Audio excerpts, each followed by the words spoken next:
बिस्मिल्लाहिर्रहमानिर्रहीम। नाज़रीन, आपके साथ मैं आपका मेज़बान मोहम्मद रिज़वान आजिज़ आपके सामने हाज़िर हूँ। आज हम जिस शख्सियत के बारे में गुफ्तगू करने जा रहे हैं, हमारे साथ बिल्कुल मौजूद हैं। सबसे पहले मैं उनका तारुफ़ आपसे करवाना चाहूँगा सरसरी तौर पर। मेरे साथ मौजूद हैं senior superintendent of police PHP region Faisalabad जनाब मिर्ज़ा अंजुम कमाल साहब। पहली तैनाती उनकी 1995 में बतौर इंस्पेक्टर हुई और उसके बाद बतौर एसडीपीओ और उसके बाद यहाँ पर पीएचपी में बतौर सीनियर सुपरिटेंडेंट ऑफ पुलिस सर्व कर रहे हैं।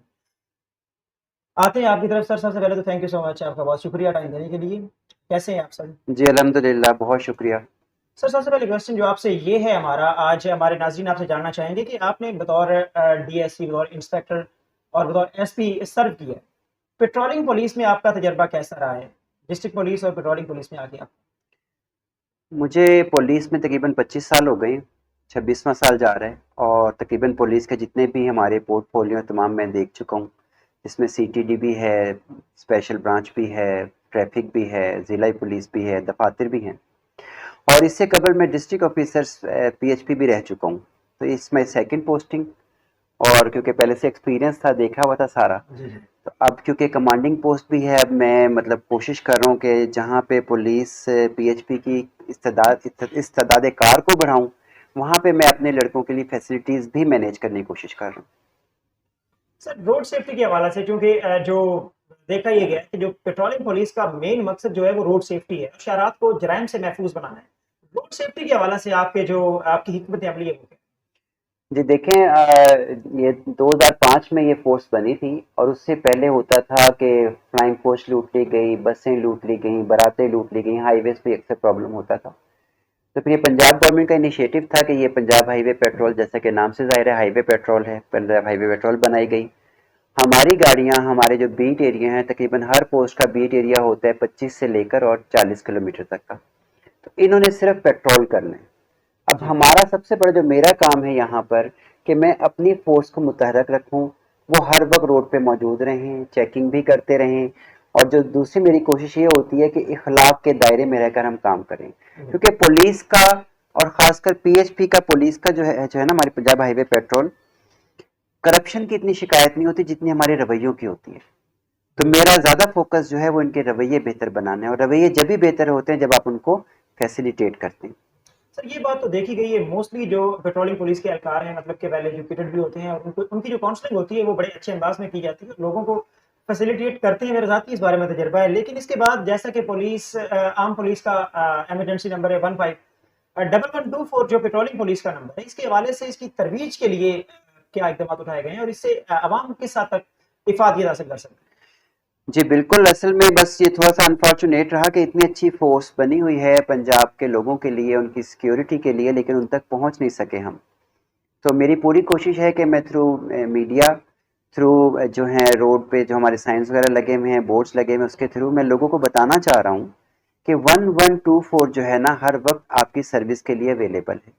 यानी अगर आप किसी हाईवे पे ट्रैवल कर रहे हैं और अगर वो हमारा पंजाब हाईवे पेट्रोल का बीट एरिया है, आपको कोई प्रॉब्लम आती है, आपका टायर पंक्चर हो जाता है, आपका गाड़ी का फ्यूल खत्म हो जाता है या आप अपनी फैमिली के साथ किसी ऐसी रोड पे इनसिक्योर फील कर रहे हैं, तो जस्ट डायल 1124।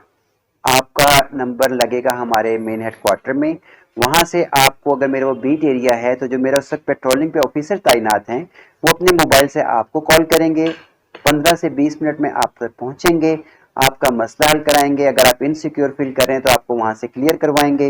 अगर आपकी गाड़ी में फ्यूल खत्म हो गया तो फ्यूल अरेंज करेंगे। अगर आपकी गाड़ी का टायर पंक्चर है और आप नहीं बदल सकते तो मेरे ऑफिसर्स टायर भी खुद चेंज करेंगे। सर ये अवेयरनेस के हवाले से, जो जराइम से पाक करने के लिए इशारात पे अवेयरनेस के प्रोग्राम्स और सेमिनार्स आपकी जानिब से किए जा रहे हैं, इस हवाले से इसकी इफादियत आप कहाँ तक देखते हैं? देखिए जी, जब तक एजुकेशन नहीं होगी, जब तक अवेयरनेस नहीं होगी, तो आपकी कोई भी एफर्ट नहीं रहती।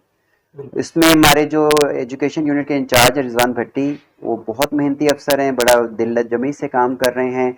जहाँ पे वो रोड अवेयरनेस दे रहे हैं, वहाँ जो मैं मुख्तलिफ इदारों के साथ एमओयू साइन कर रहा हूँ, उसमें भी उनका बहुत बड़ा रोल है।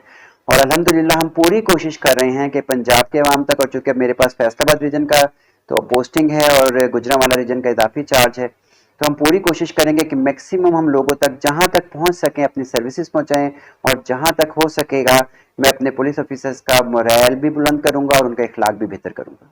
सर मुलाजमान के वेलफेयर के लिए जैसा कि आज भी हमने देखा यहाँ पे आप स्पिरिट ग्रुप ऑफ कॉलेज के साथ एक एमओयू साइन किया जिससे जो मुलाजमीन के बच्चे हैं खासतौर पर वो इफादी हासिल करेंगे और जो क्वालिटी एजुकेशन है वो ना सिर्फ सस्ते दामों हासिल करेंगे बल्कि उसके साथ साथ उनको फ्री में भी क्वालिटी एजुकेशन जो है वो मुहैया की जाएगी। इस बारे में आपका क्या कहना है कि मुलाजमान जो हैं इससे किस हद तक फायदा उठा पाएंगे और जो ये आप एमओयू साइन कर रहे हैं मुलाजमीन को उनके बच्चों को उनकी आने वाली नस्लों को इसका किस हद तक फायदा होने जा रहा है? जी देखें ना, अगर आपको क्वालिटी एजुकेशन अच्छे मुनासिब उस पे मिल जाती है, और चूंकि देखें हमारे ऑफिसर्स करप्शन नॉर्मली क्यों करते हैं जब कोई उनके वो पूरा नहीं हो पाता एजुकेशन बच्चों का, अगर हम उन्हें अच्छी एजुकेशन मुनासिब निर्जा और आसान पे करवा देंगे तो जाहिर है उनका फ़ायदा होगा, उनकी जहनी टेंशन कम होगी, वो ज़्यादा बेहतर तरीके से अपनी ड्यूटी परफॉर्म कर सकेंगे। अब ये सुपीरियर ग्रुप ऑफ कॉलेजेस से आज मैंने मुझे साइन किया और आई एम ग्रेटफुल टू उनकी जो है इंतज़ामिया कि हमारे शोधा के बच्चों के लिए उन्होंने 100% रिलीफ का ऐलान किया है। जो वैसे फौत हो गए हैं, यतीम बच्चे हैं, उनके लिए उन्होंने 70% का किया है, और जो हमारे हाजिर सर्विस हैं उनको भी रिलीफ दे रहे हैं, फिर वो किताबें भी मुफ्त प्रोवाइड कर रहे हैं, वो पिक एंड ड्रॉप सर्विसेज भी दे रहे हैं। तो मेरा ख्याल है कि इससे हमारी जो रेसिप्रोकल के वो जो हमारी इस्तेदाद कार है वो बेहतर हो जाएगी, वो बढ़ जाएगी। पर्सनल समझ लें इस सवाल को इस तरह का है कि आपने आर्म पुलिस में भी सर्व किया है, डिस्ट्रिक्ट पुलिस में, और यहाँ पेट्रोलिंग पुलिस में भी कर रहे हैं, दोनों में अपने फर्क क्या देखते हैं? असल में हर जगह आपका बिलखसूस जो एतमाद है उस पुलिस के ऊपर ज्यादा या इस पुलिस के ऊपर ज्यादा? असल में बात पता है क्या होती है, हमारे दरमियान एक अनफॉर्चुनेट गैप है बिटवीन पब्लिक और पुलिस। मैं चाहे ट्रैफिक में रहा, मैं चाहे किसी सीटीडी में रहा, मैंने कोशिश ये की कि उस गैप को मैं ब्रिज कर सकूं, और वो जब भी होता है जब आप लोगों से मैक्सिमम इंटरेक्शन में आते हैं, ताकि पुलिस को, उन लोगों को पता लगे कि पुलिस, हम भी आपके भाई हैं, हम भी आपके साथ हैं, आप जैसे हैं ना। तो दूसरा मैं रिक्वेस्ट आवाम से ये भी करता हूँ कि हमसे समटाइम डुअल जो होता है ना वो करते हैं, मतलब अगर दिन के वक्त कोई नाका देख लेंगे किसी रोड पे लगा हुआ तो पब्लिक अचानक बड़ा अजीब सा बिहेव करेगी, बड़े अजीब से कहेंगे, लेकिन वही नाका अगर वो रात के 2-2:30 बजे फैमिली के साथ देखेंगे तो एक एहसास तशक्कुर होता है कि यार शुक्र है पुलिस मौजूद है। हाँ, लेकिन सर इस मामले में एक और जो आपने खुद ही कहा है कि काफी गैप है बिटवीन पब्लिक एंड पुलिस, लेकिन आप इस गैप का मूजिब किसे मानते हैं, गैप की वजह क्या है और क्या वो तरीकाकार है जिससे ये गैप जो है ये फिलअप हो सकता है, खत्म हो सकता है? असल में जब ये पुलिस बनी ना 1881 में, तो ये एज ए फोर्स बनाई गई थी क्योंकि गोरे ने बनाई थी ना। अब वो कुछ अनफॉर्चुनेट सा सिस्टम चलता रहा। अब बेसिकली मैं समझता हूँ कि police is not a force, it's a service. हमने सर्विस देनी है और इंशाल्लाह हम इसी तरफ लेकर आ रहे हैं अपने महकमों को। जो हमारे मौजूदा आईजी साहब हैं उनका भी इसी पे फोकस है, हमारे जो मौजूदा एडिशनल आईजी पीएचपी हैं उनका भी इसी पे फोकस है कि हम आपको सर्विस दें, लोगों को सर्विस दें, लोगों के साथ अपना एतमाद बहाल करें। सर एक और क्वेश्चन ये है कि काफी जो पीएचपी के जो चेक पॉइंट है या इनकी चौकियां हैं पीएचपी की, वहां पे जो व्हीकल का निजाम है, मतलब उनके पास काफी कमजोर गाड़ियां देखने को मिलती हैं। इसके मुतालिक जो मतलब कि इनको बेहतर करने के लिए क्या? हाँ जी, वो जाहिर है आप जब तक अच्छी फैसिलिटीज नहीं करेंगे, अब जैसे ये एमओयू साइन करूं तो ये फैसिलिटीज ही है ना। और आपके बिल्कुल आपने राइटली उसको किया है कि हमारी गाड़ियां जो हैं वो 2005 मॉडल है मैक्सिमम, जो कि तकरीबन 10 लाख किलोमीटर से ज्यादा चल चुकी है। और अब जैसे आहिस्ता आहिस्ता मुल्क के मईशी हालात बेहतर होते जा रहे हैं, तो बड़ी उम्मीद है कि इंशाल्लाह अभी हमें इस सीजन में 6 नई गाड़ियां मिली हैं, तो by the passage of time इंशाल्लाह ये इम्प्रूव होगा। आप नहीं सोचते कि बहुत ज्यादा रीजन के अंदर जो सिटीज हैं और चेक पॉइंट बहुत ज्यादा हैं और वहाँ पे जो गाड़ियां हैं 6 से ज्यादा होनी चाहिए थी? वो तो जितने रिसोर्सेज होंगे वही डिस्ट्रीब्यूट होंगे ना, आहिस्ता आहिस्ता जैसे जैसे बढ़ते जाएंगे इंशाल्लाह उतनी बेहतरी आती जाएगी। सर जो आपका पीएचपी बिलखसूस फैसलाबाद रीजन है, बाकी रीजन में भी काम अच्छा कर रही है, लेकिन बिलखसूस फैसलाबाद रीजन है जहाँ पर जो आपका मोबाइल एजुकेशन यूनिट है उनकी जानिब से जो पब्लिक अवेयरनेस के प्रोग्राम है वो काफी बड़ी तादाद में किए जा रहे हैं। आप इन प्रोग्राम्स को और मोबाइल एजुकेशन टीम की कारकर्दगी को किस जाविये से देखते हैं? मैंने देखें पहले भी उनको खराज तहसीन पेश किया अपनी एजुकेशन टीम को, और जो उसको हेड कर रहे हैं हमारे ऑफिसर उनको भी, कि उनकी शब रोज़ मेहनत है, क्योंकि ऐसी कोई एमओयू साइन नहीं हो जाता कि हमने किसी को जाके कहा कि जी एमओयू कर दें, जी हमें जाहिर है हम उनसे मिलते मिलाते हैं, उनसे बातचीत करते हैं, उनको कन्विंस करते हैं। The basic thing is convincing. तो ये वो कर रहे हैं रिजवान, और अल्हम्दुलिल्लाह मुझे अच्छी खासी कामयाबी मिली है यहाँ पे मुझे, और मैं मज़ीद कोशिश करूँगा कि जितने भी अच्छे इदारे हैं, चाहे उसमें ट्रांसपोर्ट है, उसमें हेल्थ के हैं, उसमें एजुकेशन के हैं, जहाँ जहाँ मुझे इंशाल्लाह स्कोप मिला, मैं अपने इन बच्चों के लिए, मेरे छोटे भाई हैं सारे पीएचपी के, इनके लिए मैक्सिमम इंशाल्लाह मैं एफर्ट्स कर रहा हूँ कि इनको बेहतर से बेहतर मैं दे सकूँ। अगर जहाँ भी पुलिस का या पीएचपी की ज़िम्मेदारी है कि इशारात को महफूज़ बनाए, वहाँ पर अवाम का भी काफ़ी बड़ा किरदार होना चाहिए इस मामले में। अवाम को आप हमारे इस प्लेटफ़ॉर्म से क्या मैसेज देंगे कि अवाम को कौन से इक़दामात उठाने चाहिए जिससे वो अपने आप को सिक्योर कर सकें?